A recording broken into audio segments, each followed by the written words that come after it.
চট্টগ্রাম বন্দরের পতেঙ্গা কন্টেইনার টার্মিনালে যুক্ত হলো 4টি অত্যাধুনিক শিপ টু শোর বা এসটিএস ক্রেন। এর ফলে কমে আসবে কন্টেইনার হ্যান্ডেলিং সময়, গতি বাড়বে বন্দরে, এমন আশাবাদ টার্মিনাল পরিচালনার দায়িত্বে থাকা অপারেটর RSGTর। আরও জানাচ্ছেন সৈয়দ তামিম মাহমুদ। চট্টগ্রাম বন্দরের পতেঙ্গা কন্টেইনার টার্মিনাল বা পিসিটি 2024 সালের জুনে চালু হলেও এতদিন ছিল না কোনো এসটিএস ক্রেন। এবার চীন থেকে আনা এই ক্রেন দিয়ে একসঙ্গে দুটি কন্টেইনার নামানো যাবে।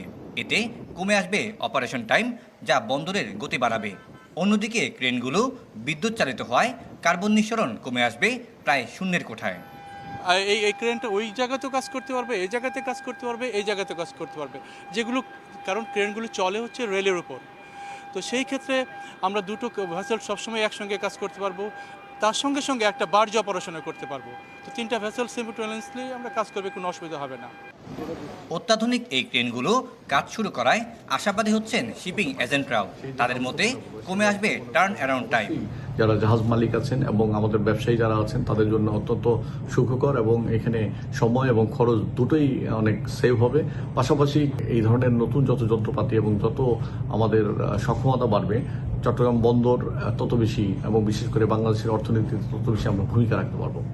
বার্ষিক প্রায় 4.5 লাখ একক কন্টেনার হ্যান্ডলিং সক্ষমতা থাকলেও 2025 সালে পিসিটি কন্টেনার হ্যান্ডলিং করে মাত্র 1,54,564 একক।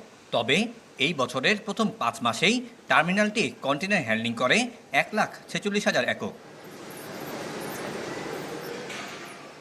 Syed Tamim Mahmud, Star News, Chittagong.